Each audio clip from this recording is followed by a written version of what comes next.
তো ওনারা আমাকে বললেন আমাদের আড়ংয়ের রুলস হচ্ছে যে মানে সেলসম্যান পদে জব করতে হলে এই টাইমটার মধ্যে বা অন্য কোনো টাইম মানে টাইমের ব্যাপারটা ওইভাবে বলে না, বলেছে সেলসম্যানের জবটা করতে হলে আপনাকে মাস্ট ক্লিন করতে হবে। তো আমি জাস্ট মানে কথা শুনে হতভম্ব, তো আমি বললাম যে ভাই আমি আপনার জবটা করবো না, তাহলে অসুবিধা নাই।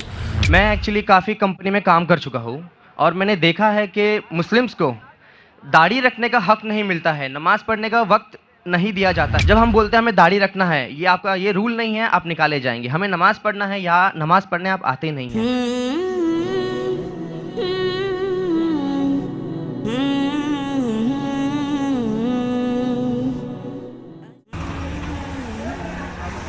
আসসালামু আলাইকুম, আমি ইমরান হোসেন লিমন গাজীপুর থেকে আসছি। আমি এখন আছি তেজগাঁও আড়ংয়ের যে মেইন ব্রাঞ্চ আছে হেড অফিস, ওইটার অপোজিটে আমি দাঁড়ানো। তো আসছি কিছু কথা শেয়ার করার জন্য আপনাদের সাথে। আমি গত এক সপ্তাহ আগে, আপনারা তো সবাই জানেন আলহামদুলিল্লাহ রমাদান আসতেছে, তো রমাদানের সময় প্রতিটা ক্লোথিং ব্র্যান্ড বা অন্যান্য যত ব্র্যান্ডের শোরুমগুলো আছে সব জায়গায় সেলসম্যান নিয়োগ করা হয়। তো ওই পারপাসেই মানে একজন ম্যাচিউর ছেলে হিসেবে বা মানে ফ্যামিলিকে সাপোর্ট করা বা ওইভাবে বসে না থাকা, এইসব পারপাসেই আমি মানে ওখানে অ্যাপ্লাই করেছিলাম, একটা সিভি ড্রপ করেছিলাম সেই আশা নিয়ে যে হবে বা কিছু একটা। অনেকগুলো জায়গায় করেছিলাম, সেইলর ছিল, সেইলর ও কোর্ট যতগুলো ছিল অনেক জায়গায় করেছি, জেন্টাল পার্ক উত্তরে যতগুলো ছিল আমার সাধ্যমতো আমি করেছিলাম। একটা সিভির পেছনে আমার বেশ অনেকগুলো টাকাই খরচ হয়েছিল। তো ফাইনালি আমি আড়ংয়ে ড্রপ করেছিলাম। তো ড্রপ করার পর আলহামদুলিল্লাহ কোথাও থেকে কল আসে না, আড়ং থেকে কল আসছে অ্যান্ড আমাকে ইন্টারভিউর জন্য ডাকা হয়েছে আজকে। তো আজকে হচ্ছে ফ্রাইডে, তো আমি গাজীপুর থেকে এখানে আসছি। তো আসার পর আমাকে ইন্টারভিউর জন্য ডাকা হয়েছে, আমি রুমে গিয়েছিলাম। তো রুমে যাওয়ার পর হচ্ছে কি তারা আমার ইন্টারভিউ নিলেন, কিছু কোয়েশ্চেন করলেন, অনেক কিছুই বললেন। তো আলহামদুলিল্লাহ তারা এমনভাবে লুক দিয়েছেন বা এমনভাবে কথা বলেছেন যে আমি পাস্ট, মানে আমাকে নিয়ে নিচ্ছে তারা, এরকম কিছু।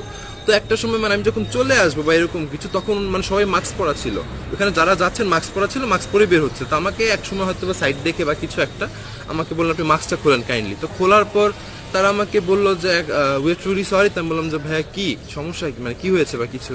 তো ওনারা বললেন যে আপনাকে আসলে আমরা কনফার্ম করতে পারছি না। আমি বললাম যে কেন ভাইয়া? তো বললো যে মানে করতে পারছি না ওরকম বলবো না, আপনি যদি এটা মানে ক্লিন করতে পারেন, ক্লিন সেভ করতে পারেন, বা আপনি ক্লিন সেভ করতে পারেন, সেভ করতে পারেন, তাহলে আপনার জবটা এখানে আমরা কনফার্ম করবো ইনশাল্লাহ, আপনার সবই ঠিক ঠিক আছে এখানে। তো যেহেতু কখনো সেভের সাথে ওইভাবে পরিচয় না, ওনারা সেভ বলেছিল আমাকে, সেভ করার কথা, বা এইভাবে বলে নাই যে সেভ করতে, জাস্ট বলেছিলেন যে সেভ করতে হবে। তাই আমি বললাম ভাই আমি বুঝি না, আরেকবার ক্লিয়ারলি বলেন।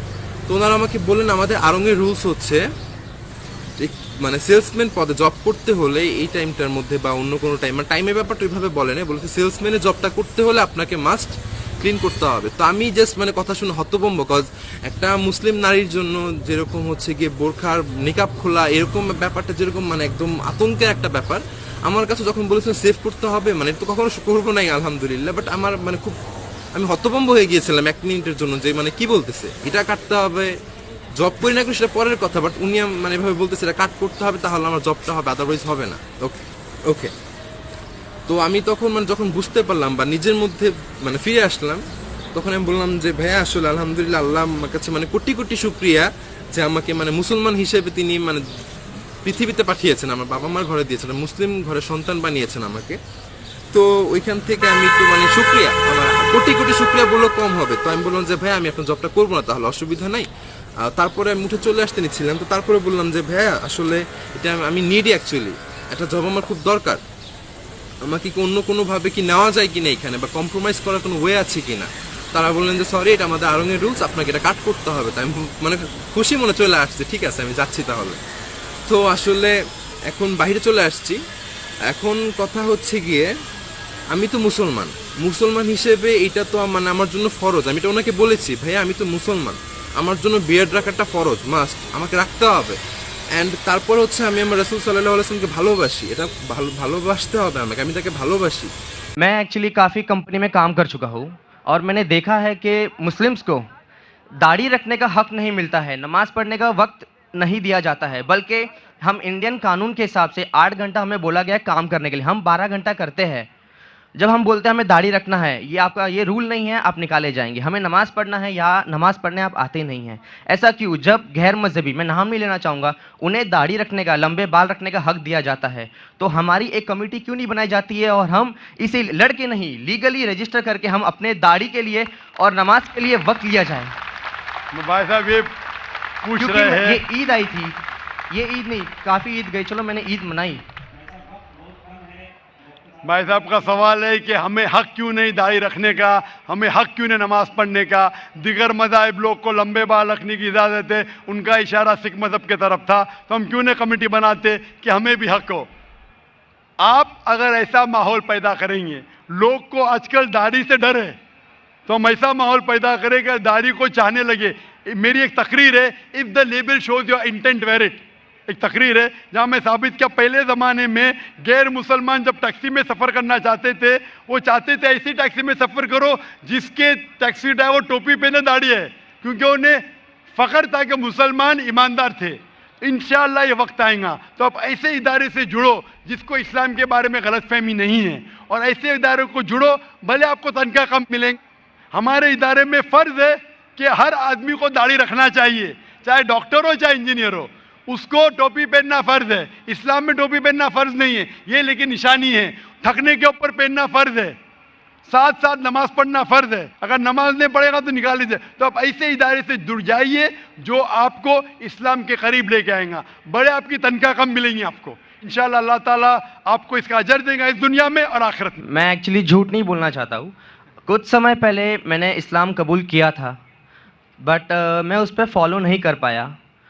कुछ मजबूरी के कारण हो सकता है मैंने किया हो, कुछ पाने के कारण, बट मैंने इस्लाम को जाना, मैंने नमाज़ पढ़ना चालू किया, मैं हर एक चीज़ जाना जो मुझे आज काफ़ी अच्छी लगती है। तो मैं ये नहीं कहूँगा कि मुस्लिम नहीं हूँ, बट मैं आपसे सबके सामने कलमा पढ़ना चाहता हूँ। भाई साहब ने कहा कि कुछ वक्त पहले उसने इस्लाम कबूल किया था, लेकिन मजबूरी के तहत वो इस्लाम पे पूरे मुकम्मल तरीके से अमल नहीं कर रहा था, कभी नमाज पढ़ता था, छोड़ता था। अभी वो चाहता है कि फिर से कलमा पढ़े, लेकिन इस वक्त कलमा पढ़ने के बाद आपकी नीयत है कि इंशाअल्लाह मैं मुकम्मल तौर से अमल करूँगा। मुकम्मल तौर का मतलब नहीं कि 100% शुरू करें, नीयत अगर है शुरू करो नमाज पढ़ने के लिए, एक बार शुरू करो, फिर 2 बार, फिर 5 बार, फिर जमात से। ज़रूर नहीं कि अगर कलमा पढ़े तो 100% 5 बार जमात से टाइम पे। इंशाअल्लाह मैं दुआ करूँगा कि अल्लाह ताला आपको इस चीज़ के लिए मदद करे। आप मानते कि खुदा एक है? जी ज़रूर। आप मानते कि खुदा के अलावा कोई माबूद नहीं? जी। आप मानते कि बुत परस्ती गलत है? जी। आप मानते हैं कि मोहम्मद सल्लल्लाहु अलैहि वसल्लम आखिरी पैगंबर है? जी।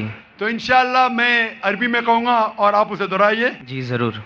अशहदु अशहदु अल्लाह अल्लाह इलाहा इलाहा इल्लल्लाह इल्लल्लाह व अशहदु व अशहदु अन्ना अन्ना मुहम्मदन मुहम्मदन अब्दुहु अब्दुहु व रसूलुहु। व रसूलु। मैं शहादत देता हूँ मैं शहादत देता हूँ कि अल्लाह के अलावा के अलावा कोई माबूद नहीं कोई माबूद नहीं और मोहम्मद सल्लल्लाहु अलैहि वसल्लम उसके पैगंबर और बंदे हैं माशाल्लाह मुसलमान बन चुके।